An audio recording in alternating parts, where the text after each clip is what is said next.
la la la la la. Hello everyone. My dear little champion. ધોરણ 9 વિષય અંગ્રેજી અને એમાં આજે ગ્રામરનો એક ટોપિક આપણે જોવાના છીએ કે જેમનું નામ છે ફંક્શન. फंक्शन जब जुबा पे आता है तब लगता है छोटा सा डर. कैसे करेंगे याद उसे, उसका लिस्ट है सबसे बड़ा. एक को अगर याद किया दूसरा भूल जाता हूँ मैं. दूसरा जब मैंने याद किया तो अगला क्या था वो पता नहीं है. तारे जमीन पर जो वो छोटा सा बच्चा आता है वैसी हालत होती है मेरी.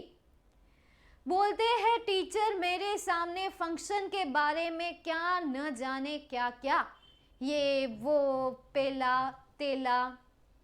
ना समझ में आए कुछ.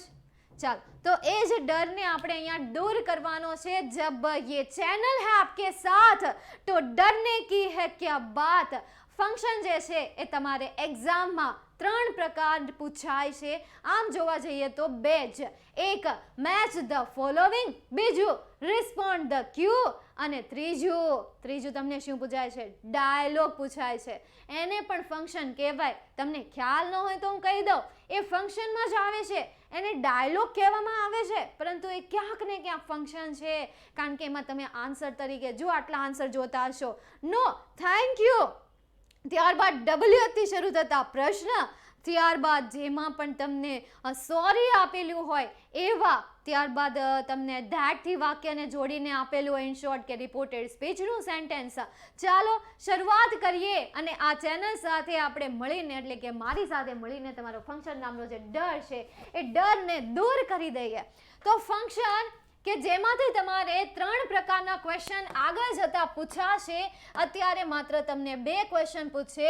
મેચ ધ ફંક્શન, બીજું કેમ ગયું આ કમ્પ્લીટ ધ ડાયલોગ, કે આ બંને ક્વેશ્ચન જે છે એ એમસીક્યુ બેઝ પૂછાશે. કઈ રીતે પૂછાશે? MCQ base. અત્યારે તમે કમ્પ્લીટ ધ સેન્ટેન્સ નામના ટોપિક છે, ટોપિકને તમે ડિલીટ કરી નાખો. અત્યારે માત્ર ને માત્ર આપણે ફોકસ કરીશું એમસીક્યુ બેઝ ફંक्शन. चलो अब एक छोटा सा क्वेश्चन आपके लिए. अगर सॉरी गुजराती में आ जाती हूँ, फिर बाद में समझ में नहीं आएगा. हाँ, जो विद्यार्थी મિત્રો તમે કોઈ પણ વ્યક્તિને ચૂંદડી બાંધેલી હોય, બરાબર, અત્યારે છોકરીઓ બાંધે, છોકરાને જ બાંધતા, નો બંધાય, એને સારું ન લાગે, એટલે છોકરીઓ ચૂંદડી બાંધીને જાય તો એમના ઘરના અથવા તો આપણે એમને જાણતા હોઈએ તો આપણે એ છોકરીને મસ્ત રીતે ઓળખી જઈએ છીએ કે ભાઈ એ જ છે, હા એ મારી દીદી જ છે, એ મારી ક્લાસવાળી છોકરી જ છે, એવી રીતે આપણે ઓળખી જઈએ છીએ. એ મારા મોટા પપ્પાની છોકરી છે, એ મારી નાની દીદી છે, એ મારા માસી છે. આવી રીતે આપણે જો ચૂંદડી બાંધેલી વ્યક્તિને ઓળખી જતા હોઈએ, અને પાછળથી પણ ઘણી વખત આપણે વ્યક્તિઓને ઓળખી જઈએ છીએ. કેમ? કારણ કે આપણે એમની સાથે રહીએ છીએ, એમની ચાલની આપણને ખબર છે, એમની હાઇટની આપણને ખબર છે, એમનો પાછળનો દેખાવ આપણને ખબર છે, એટલા માટે આપણે એ વ્યક્તિને ઓળખી શકીએ છીએ. સેમ એ રીતે અહીંયા પણ ફંક્શનમાં એવું જ છે. ફંક્શનને ઓળખવા માટે એમના કેટલાક કીવર્ડ હોય છે કે જે કીવર્ડને યાદ રાખીને તમે ફંક્શનને ઓળખી શકશો. પણ એના માટે તમારે એ ફંક્શનમાં રહેવું પડશે, એમના પરિવાર સાથે રહેવું પડશે. તમે તમારા દીદીને, માસીને અથવા તમારી બેનપણીને, તમારી ક્લાસમેટને કઈ રીતે ઓળખી શક્યા? કારણ કે તમે એમની સાથે રહ્યા હતા. હવે સમજો ફંક્શન નામનો ટોપિક. આખिर ફંક્શન है क्या? क्या चीज हो तुम? चीज बड़ी है मस्त मस्त तू, चीज बड़ी है मस्त मस्त तू. તો તમારું નામ છે કે નહીં? તમારા મમ્મી પપ્પાનું નામ છે, આખા પરિવારની એક સરનેમ છે, અટક છે, તમારા બાજુવાળા માસીનું નામ છે, એમના છોકરાનું પણ નામ છે. સેમ એ રીતે અહીંયા અંગ્રેજીમાં જેટલા પણ સેન્ટેન્સ છે, સેન્ટેન્સ એટલે શું થાય? વાક્ય થાય. જેટલા પણ વાક્ય છે એ વાક્યના નામ છે. શું છે? નામ છે. તમારા નામને નામ કહેવાય, અંગ્રેજી સેન્ટેન્સના નામને ફંક્શન કહેવાય. બસ આ રીતે તમે સમજો તો ટોપિક તમને સમજાશે, બાકી સમજાશે નહીં. સમજાણું? તમારા કેમ અલગ અલગ વ્યક્તિના નામ છે, એવી રીતે અહીંયા અંગ્રેજી સેન્ટેન્સમાં અલગ અલગ ફંક્શન આવે. અલગ અલગ સેન્ટેન્સ માટે અલગ અલગ ફંક્શન. ફોર એક્ઝામ્પલ, ઉદાહરણ તરીકે, જો તમને સેન્ટેન્સમાં વાક્યની વચ્ચે, ક્યાં? વાક્યની વચ્ચે જો વુ આપેલું હોય તો એને ડિસ્ક્રાઇબિંગ પર્સન કહેવાય. જો તમને સેન્ટેન્સમાં વાક્યની વચ્ચે વોમ આપેલું હોય તો એને ડિસ્ક્રાઇબિંગ પર્સન કહેવાય. વોમની જગ્યાએ વુઝ આપ્યું હોય તો એને પણ ડિસ્ક્રાઇબિંગ પર્સન કહેવાય. આવી રીતે તમે ફંક્શનને ઓળખવાના છે. વાક્ય મતલબ સેન્ટેન્સ. સેન્ટેન્સમાં જો તમને આ ત્રણમાંથી કોઈ પણ વર્ડ દેખાઈ જાય, વુ, વોમ, વોઝ, તો એને ડિસ્ક્રાઇબિંગ પર્સન કહેવાશે. બીજી એક વાત, તમારું નામ, એક નામ આધાર કાર્ડમાં છપાયું છે, બીજું નામ તમારા જે પેલા દોસ્તારો છે ને, કે જેને તમે હરામી દોસ્તારો કહો છો, એ દોસ્તારો દ્વારા જે નામ લખાયું છે ને, એ નામ કેમ તમારા બે બે નામ હોય છે? એક નામ આધાર કાર્ડમાં છુપાયું હોય કે જે તમારા પરિવારે તમને આપ્યું હોય, એક ભેટ આપી હોય, અને બીજી ભેટ તમારા ક્લાસમેટે આપી હોય છે. સેમ એ રીતે અહીંયા પણ એક ફંક્શનના જરૂરી નથી કે એક જ નામ હોય, એમના એક કરતા વધારે નામ પણ હોઈ શકે છે. લેટ્સ સી, આગળ જોઈએ આપણે વસ્તુ અને પ્રાણી. Describing thing and animal. તો જો વાક્યની વચ્ચે વિચ અને ધેટ આપ્યું હોય ને, ક્યાં? વાક્યની વચ્ચે વિચ અને ધેટ આપ્યું હોય તો એને ડિસ્ક્રાઇબિંગ થિંગ અથવા ડિસ્ક્રાઇબિંગ એનિમલ કહેવાય છે. ત્યારબાદ વેર અને વિચ. વિચ આમાં નહીં આવે. જો વાક્યની વચ્ચે વેર હોય તો એને ડિસ્ક્રાઇબિંગ લોકેશન અથવા તો પ્લેસ કહેવામાં આવે છે. ત્યારબાદ સ્પેસિફાઈંગ લોકેશન. ડિસ્ક્રાઇબિંગ લોકેશન માટે વેર અને સ્પેસિફાઈંગ લોકેશન માટે in, on, near, at, under, behind, here, there. આવા કોઈ પણ પ્રિપોઝિશન શબ્દ આપ્યા હોય ત્યારે એને સ્પેસિફાઈંગ લોકેશન કહેવાય છે. કઈ રીતે ક્વેશ્ચન પૂછાશે એ હું તમને પછી કહીશ. અત્યારે તમે યાદ રાખો કે સેન્ટેન્સમાં કયા શબ્દ આપ્યા હોય તો એને કયું ફંક્શન કહેવાય. અહીંયા ઓળખવા માટેના એક પોઈન્ટ છે કે એના દ્વારા તમે સેન્ટેન્સને ઓળખી શકો. ત્યારબાદ describing time and specifying time. તો એના માટે યસ્ટરડે, ટુમોરો, 5 AM, 5 PM, મતલબ કોઈ પણ સમય દર્શક, January, summer, monsoon, winter, noon, the morning, evening, since, for, as soon as, when, વગેરે વગેરે જ્યારે શબ્દ આપ્યા હોય ત્યારે એવા સેન્ટેન્સને ડિસ્ક્રાઇબિંગ ટાઈમ અથવા તો સ્પેસિફાઈંગ ટાઈમ કહેવામાં આવે છે. ત્યારબાદ આગળ શોવિંગ ઇમોશન, મતલબ કે લાગણી દર્શાવવા માટે હુર્રા જેવા શબ્દ આપ્યા હોય, ઓ, આ, વાવ, વન્ડરફુલ, સરપ્રાઈઝ, આવા શબ્દ આપ્યા હોય ત્યારે એને શોવિંગ ઇમોશન કહેવાય છે. ધેન પ્લેઝન્ટ્રીઝ એન્ડ નાઇસટાઈઝ, મતલબ શુભેચ્છા દર્શક શબ્દ. પ્લેઝન્ટ્રી મતલબ શું થશે? શુભેચ્છા દર્શક શબ્દ. Thank you, sorry, best of luck, all the best, welcome, nice to meet you, good morning, good afternoon, good night. આવા જે શબ્દ છે એ શબ્દને શું કહેવાશે? પ્લેઝન્ટ્રી કહેવાશે અથવા તો નાઇસટાઈઝ કહેવાશે. ત્યારબાદ ડ્યુરેશન એન્ડ પીરિયડ ઓફ ટાઈમમાં અને પોઈન્ટ ઓફ ટાઈમ બંનેમાં ફરક છે. જો પ્રશ્નાર્થ વાક્યની શરૂઆત હાઉ લોંગથી થઈ હોય તો એને ડ્યુરેશન ઓફ ટાઈમ કહેવામાં આવે છે, અને જો પ્રશ્નાર્થ વાક્યની શરૂઆત સિન્સ વેનથી થઈ હોય તો એને પોઈન્ટ ઓફ ટાઈમ કહેવામાં આવે છે. અને જો સાદા વાક્યમાં ફોર પછી સમયદર્શક શબ્દ આપ્યો હોય, શું ફોર પછી સમયદર્શક શબ્દ આપ્યો હોય તો એને ડ્યુરેશન ઓફ ટાઈમ કહેવામાં આવે છે. અને જો સાદા વાક્યમાં સિન્સ પછી સમયદર્શક શબ્દ આપ્યો હોય, સાદા વાક્યમાં સિન્સ પછી સમયદર્શક શબ્દ આપ્યો હોય તો એને પોઈન્ટ ઓફ ટાઈમ કહેવામાં આવે છે. બસ આ ડિફરન્સને યાદ રાખજો. એટલે તમારું આ 2 ફંક્શન ક્લિયર થયું. ટાઈમને લગતા અત્યાર સુધીમાં આપણે 3 ફંક્શન જોયા, specifying time, duration of time end point of time. આ ત્રણેયને યાદ રાખજો, નહીં તો લોચા हो जाएगा और लोचा हमरे को करना नहीं है, बिल्कुल भी नहीं करना है. चलो नेक्स्ट આગળ જોઈએ. Inquiry as a nature seeking information. Inquiry એટલે શું થાય? પૂછપરછ થાય. જેવી રીતે આપણે 9મા ધોરણમાં મૌખિક એક્ઝામ આવે અને શિક્ષકો તમને સવાલ પૂછે તો એ સવાલને શું કહેવાય છે? ઇન્ક્વાયરી કહેવાય છે. એ સવાલને શું કહેવાય છે? સીકિંગ ઇન્ફોર્મેશન કહેવાય છે, કે જે તમારી પાસેથી સબ્જેક્ટને લગતી માહિતી લઈ રહ્યા છે. કોને લગતી માહિતી? સબ્જેક્ટને લગતી માહિતી લઈ રહ્યા છે. એને લગતી એક શોર્ટ્સ પણ છે. સર છે ને છોકરાને સવાલ પૂછતા હોય, છોકરો કે સર તમને નથી આવડતું, તમે ભણાવો છો, તમને ખબર હોવી જોઈએ, અમને કેમ પૂછો છો? બોલો, આવું કરે છે હવે અત્યારને પડજાઓ, વાત જવા દો. હા, તો આગળ જઈએ કે ભાઈ ઇન્ક્વાયરી એઝ અ નેચર અને સીકિંગ ઇન્ફોર્મેશન મતલબ કે સવાલ. સવાલ ઓલો આવે ને, कंफ्यूजन है, सॉल्यूशन कुछ पता नहीं, सॉल्यूशन जब पता चला तो क्वेश्चन क्या था वो पता नहीं, लिख लिख कर पढ़ा हथेली पर अल्फा बीटा गामा का छाला, H2SO4 ने पूरा बचपन जला डाला, पूरा बचपन जला डाला. આ 3 ઇડિયટ્સ ના આવા ગીત છે. આ બે અલગ અલગ છે.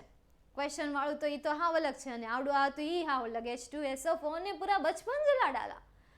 બરાબર. Give me some sunshine, give me some sunshine. હા, તો જે પ્રશ્નની શરૂઆત WH ક્વેશ્ચન થી થઈ હોય અથવા તો ઇન્વર્ઝન ક્વેશ્ચન હોય, મતલબ કે ઉલટ પ્રશ્ન હોય, ઉલટ પ્રશ્નો is equal to inversion question. તો ઇન્વર્ઝન ક્વેશ્ચન હોય તો એને શું કહેવાય છે? ઇન્ક્વાયરી એઝ અ નેચર કહેવાય છે. ઇન શોર્ટ કે તમે સેન્ટેન્સમાં કોઈ પણ જગ્યાએ ક્વેશ્ચન માર્ક જોઈ જાઓ છો તો એને શું કહેવાશે? ઇન્ક્વાયરી એઝ અ નેચર અથવા તો સીકિંગ ઇન્ફોર્મેશન કહેવાશે. ત્યાર પછી आगे की ओर बढ़ते हैं. कॉन्ट्रास्ट मतलब के विरोधाभास, જેમાં but, yet, still, though, although, however, even though, even if, as, despite, in spite of, આ બધા શબ્દો જો તમને સેન્ટેન્સમાં દેખાય તો એને કોન્ટ્રાસ્ટ કહેવામાં આવે છે. શું કહેવામાં આવે છે? કોન્ટ્રાસ્ટ, વિરોધાભાસ કહેવામાં આવે છે. તમને ખબર છે આમાંથી ઘણા બધા શબ્દો જે છે તમારે 9મા ધોરણમાં નથી આપ્યા, તો મેમ હું લઈને આવી ગયા છો? એ એટલા માટે કે તમે અત્યારથી યાદ રાખી લો ને. 10મામાં તમે ભણવાના છો, 11મામાં તમે ભણવાના છો, 12મામાં તમે ભણવાના છો, તો અત્યારથી તમે યાદ રાખી લો તો તમારું કઈ જાય છે? હા, અમારો સમય બગડે. જાને સમય વાળી હાલા યાદ રાખવાનું છે તારે. ત્યારબાદ અલ્ટરનેટિવ મતલબ કે વિકલ્પ દર્શાવવા માટે ઓર, આઈધર ઓર અને નાઈધર નોર જેવા શબ્દ જે છે એ શું દર્શાવે છે? વિકલ્પ દર્શાવે છે. यहाँ पे भी लिख देती हूँ विरोधाभास. શું? વિરોધાભાસ, વિરોધ દર્શાવવા માટે. રિપોર્ટિંગ ઇવેન્ટ કે જેમાં ઇનડિરેક્ટ સ્પીચના વાક્યો આવશે. પ્રોસેસ કે જેમની શરૂઆત વર્બથી થઈ હોય, જેમની શરૂઆત શેનાથી થઈ હોય? વર્બથી થઈ હોય, એને શું કહેવાશે? ડિસ્ક્રાઇબિંગ પ્રોસેસ કહેવાશે. Remember this point. ત્યારબાદ describing frequency of time. Frequency of time मतलब जो टाइम में पुनरावर्तन होता रहता है. पवन की चक्की चलती है भाई, चलती है भाई, चलती है. पवन की चक्की नहीं चलती है, समय की घड़ी, समय की घड़ी चलती है भाई, चलती है, ना रुकती है, ना थकती है, ना सोती है, चलती रहती, चलती रहती, चलती रहती. हमें भी उस समय के साथ चलते रहना, चलते रहना, चलते रहना. थक जाना नहीं, रुक जाना नहीं, रुक गए तो तुम मानो कि लड़खड़ा जाओगे, हार जाओगे. चलो આગળ જઈએ. ગીત તો ખબર નહીં કેવું હતું, જાતે બનાવ્યું હતું. ફ્રીક્વન્સી ઓફ ટાઈમ કે જેમાં ઓલવેઝ મતલબ કે વારંવાર પુનરાવર્તન થતું હોય. ઓલવેઝ એટલે શું થાય? હંમેશા થાય. તો તમે કોઈ ક્રિયા કરો છો એ શું કરશો? તમે વારંવાર કરશો કે નહીં કરો? વારંવાર. તો ઓલવેઝ, નેવર કે ક્યારેય તમે નહીં કરો. ત્યારબાદ સમટાઈમ્સ, કોઈક વાર, ઓફન વારંવાર, યુઝ્યુઅલી સામાન્ય રીતે, જનરલી સામાન્ય રીતે, ફ્રીક્વન્ટલી વારંવાર, ઓકેશનલી પ્રસંગોપાત રીતે, ઓલમોસ્ટ નેવર, ડેઈલી ક્યારેય પણ નહીં, એવરી ડે દરરોજ. તો આને ફ્રીક્વન્સી કહેવાય છે. ત્યારબાદ રીઝન, એમાં because of, so, therefore, as a result, આનો સમાવેશ રીઝનમાં થાય. Suggestion, should. Ability, can, could, be, able to. Ability મતલબ ક્ષમતા થશે, એબિલિટી મતલબ ક્ષમતા, સજેશન મતલબ કે સૂચન, ક્ષમતા. Comparing thing, so, as, ER, more than, the AST, the most વાળા ડિગ્રીના વાક્યો. ત્યારબાદ ડિસ્ક્રાઇબિંગ એન્ડ એક્સપ્રેસિંગ કન્ડિશન, મતલબ કે કન્ડિશનને ડિસ્ક્રાઇબ કરવા અને એક્સપ્રેસ કરવા માટે ઇફ અને અનલેસ આને ડિલીટ કરી નાખો. તમારે આ કન્ડિશન વાળું નહીં આવે એટલે કાઢી નાખો. હા, આ આવશે રિક્વેસ્ટ કે જેમાં પ્લીઝ અને કાઇન્ડલી જેવા શબ્દ આપ્યા હોય, અથવા તો પ્રશ્નાર્થ વાક્યની શરૂઆત કેનથી થઈ હોય, કુડથી થઈ હોય, વિલથી થઈ હોય કે પછી વુડથી થઈ હોય, તો એને શું કહેવાય? ડિસ્ક્રાઇબિંગ રિક્વેસ્ટ અથવા મેકિંગ રિક્વેસ્ટ કહેવાશે. હવે જુઓ શું કીધું તમને, કે જે પ્રશ્નાર્થ વાક્યની શરૂઆત કેનથી થઈ હોય, કુડથી થઈ હોય, વિલથી થઈ હોય, વુડથી થઈ હોય, તો એને શું કહેવાય? મેકિંગ રિક્વેસ્ટ કહેવાય. પણ આને બીજું પણ કહેવાય. શું? અહીંયા તમને પાછળ ક્વેશ્ચન માર્ક આપ્યો છે, તો આને ઇન્વર્ઝન ક્વેશ્ચન છે ને, તો આને બીજું શું કહેવાય? सीकिंग इन्फॉर्मेशन अथवा तो इंक्वायरी एज अ नेचर. याद रखना, भूल मत जाना. ओके, ना भूलना हमें, याद रखना बेटा. एक्सप्रेसिंग नेसेसिटी मतलब જરૂરિયાત, જરૂરિયાત દર્શાવવા માટે મસ્ટ, હેવ ટુ અને હેઝ ટુ વાળા વાક્યો આવશે. શું આવશે? મસ્ટ, હેઝ ટુ અને હેવ ટુ વાળા વાક્ય. ત્યારબાદ પોસિબિલિટી મતલબ કે સંભાવના, અને સંભાવના માટે શું આવે? મે અને માઇટ વાળા વિધાન વાક્ય. ત્યારબાદ આસ્કિંગ અબાઉટ નંબર, જેમાં હાઉ મેની આવે. શું આવે? હાઉ મેની થી શરૂ થતા પ્રશ્ન. તો અહીંયા પણ શું આવે? હાઉ મેની થી શરૂ થતા પ્રશ્ન એટલે આસ્કિંગ અબાઉટ નંબર. અને બીજું કયું ફંક્શન આવશે? સીકિંગ ઇન્ફોર્મેશન અથવા તો ઇન્ક્વાયરી એઝ અ નેચર. ત્યારબાદ આસ્કિંગ અબાઉટ ક્વોન્ટિટી, એમાં હાઉ મચ થી શરૂ થતા પ્રશ્ન. તો અહીંયા પણ બીજો ફંક્શન કયો આવે? ઇન્ક્વાયરી એઝ અ નેચર અને સીકિંગ ઇન્ફોર્મેશન. ત્યારબાદ making suggestion and expressing advice. એ તો આપણે આગળ જોઈ ગયા ને, એડવાઇસ અને સજેશન વાળું. શુડ, આઉટ ટુ જેવા શબ્દ. ત્યારબાદ પર્પઝ મતલબ કે હેતુ દર્શાવવા માટે. તમારે ઇન ઓર્ડર ટુ અને વિથ અ વ્યૂ ટુ નથી આવતું, પણ સમજી લો ને, યાદ રાખી લો ને, તમારા માટે જ સારું છે. ત્યારબાદ સો ધેટ થી શરૂ થતા વાક્ય, સો ધેટ જે સેન્ટેન્સમાં આવે એ શબ્દ અથવા એ સેન્ટેન્સને શું કહેવાશે? Expressing purpose. રિઝલ્ટ, રિઝલ્ટને ભૂલી જાઓ, નથી કરવું તમારે રિઝલ્ટ. જોવું હોય તો જોઈ લો. So that, such that, to, enough to, etcetera જેવા શબ્દ જ્યારે સેન્ટેન્સમાં આપ્યા હોય ત્યારે એમને રિઝલ્ટ કહેવાય. હા, આ ટુ આપ્યું હોય તો એને એવું કહેવાય નહીં કે શોવિંગ રિઝલ્ટ, પણ આ ટુની સાથે જો આ ટુ આપેલું હોય ને તો એને શોવિંગ રિઝલ્ટ કહેવાય, બાકી એને શોવિંગ રિઝલ્ટ કહેવાય નહીં. ત્યારબાદ ડિસ્ક્રાઇબિંગ પાસ્ટ ઇવેન્ટ મતલબ કે ભૂતકાળના દરેકે દરેક વિધાન વાક્યો, દરેક એવા ભૂતકાળના વિધાન વાક્યો જે છે એને શું કહેવાશે? ડિસ્ક્રાઇબિંગ પાસ્ટ ઇવેન્ટ, કે જે ઘટના ભૂતકાળમાં બની છે એને શું કહેવાશે? વિધાન વાક્યો. એને કહેવાશે describing past event. Last 3 function, 2 function, proposal મતલબ કે લેટ અને લેટેસ્ટ થી શરૂ થયેલા અથવા તો લેટ્સ થી શરૂ થયેલા વાક્યોને તમે શું કહી શકો? એક્સપ્રેસિંગ પ્રપોઝલ કહી શકો. સમજે? આ ફંક્શન તમારી બુકમાં નહીં હોય, પણ मैम ने गोद के ढूंढ के लिख लिया है, लिख लो तुम भी. આવું ક્વેશ્ચન છે ને, મેં એક બુકમાં જોયો હતો, વ્રજની બુકમાં જોયો હતો. વ્રજ પ્રકાશન આવી ને એ, એવું નહીં કે વ્રજ નામના છોકરાએ લખ્યું હશે, વ્રજ પ્રકાશનની બુકમાં મેં આ જોયો હતો સવાલ કે પ્રપોઝલ. પછી મેં કીધું લાયા નિયમ મને નાખવા દે કે આવું ફંક્શન આવે. એટલે જોઈ લો કે લેટ્સ અને લેટસ થી શરૂ થયેલા વાક્ય હોય તો એને એક્સપ્રેસિંગ પ્રપોઝલ કહેવાય છે. બીજું એને ડિસ્ક્રાઇબિંગ પ્રોસેસ પણ કહેવાય.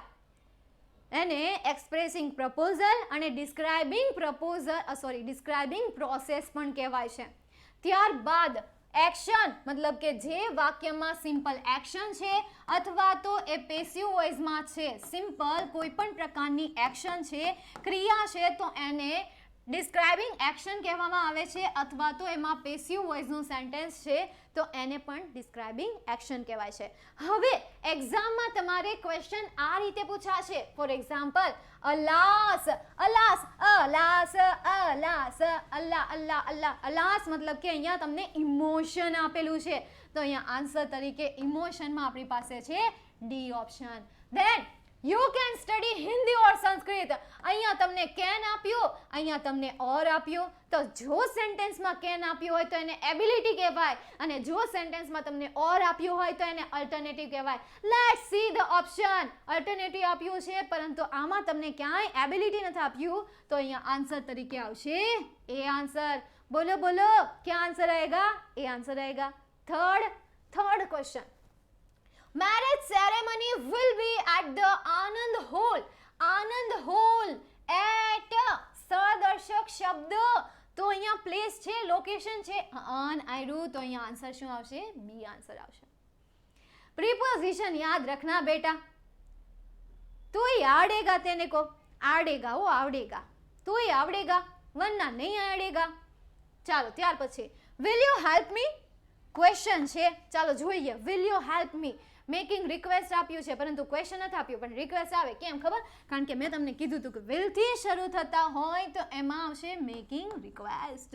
બી for Bombay. How nice of you, ઉદ્ગાર વાક્ય. હાઉ નાઇસ ઓફ યુ, તો નાઇસ ટાઈસ. તો આમાં આવશે A for Ahmedabad. Alia is walking on the road. Alia જે છે એ રોડ પર ચાલી રહી છે. ઓન પ્રિપોઝિશન, તો લોકેશન છે આમાં નથી. લે, લોકેશન નથી તો મેમ હવે શું લખવું? તો આપણી પાસે બે છે વધ્યા. કયા બે વધ્યા? એક પાસ્ટ અને બીજું એક્શન. તો આ પાસ્ટ તો છે નહીં, તો હવે આપણે આને શું કહીશું? એક્શન કહીશું, અને આન્સર તરીકે શું આવશે? ડી આન્સર આવશે. જો લોકેશન હોત તો આપણે અહીંયા લોકેશન મૂકી દે, પરંતુ વી હેવ નો લોકેશન. લોકેશનનો કોઈ ઓપ્શન જ નથી, એટલે આપણે અહીંયા શું મૂક્યું? D option. પાસ્ટ શા માટે ન મૂક્યું? કારણ કે ઇઝ એ પ્રેઝન્ટ ફોર્મ છે, સિમ્પલ કન્ટિન્યુઅસ પ્રેઝન્ટ ફોર્મ છે, એટલા માટે. હવે રિસ્પોન્ડ ધ સેન્ટેન્સ, એ તમારે કંઈક આ રીતે પૂછાશે, આવી રીતે ડાયલોગ આપ્યો હોય. અહીંયા તમને ફંક્શન આપેલું હોય, એબિલિટી, તો એબિલિટી તમને આમાં દેખાય છે? નો. આમાં દેખાય છે? નો. અહીંયા જો રે કાન્ટ, અહીંયા દેખાય છે? નો. તો આન્સર સી. ત્યારબાદ second, Kareena, I like singing, it's my hobby. ત્યારે સેફ કહે છે I also like it. Expressive frequency and manner, તો મેનર માટે શું યુઝ થાય? શું યુઝ થાય? ચાલો જોઈએ. આમાં આપેલું છે નો, બીમાં આપેલું છે નો, સીમાં નો, ડીમાં યસ સમટાઈમ. એટલે આન્સર તરીકે અહીંયા શું આવશે? D answer. सो सिंपल, बस टफ इतना ही है कि आपको टेबल याद रखना है, એની અંદરના જે કીવર્ડ છે એ યાદ રાખવાના છે, બાકી તમે રાજા. ઓકે, ચાલો તો અહીંયા સુધી આપણે રાખીએ, મળીએ પછીના સેશનમાં. તો વિદ્યાર્થી મિત્રો, જય હિન્દ, વંદે માતરમ, જય જય ગરવી ગુજરાત, જય Shri Krishna, bye, take care.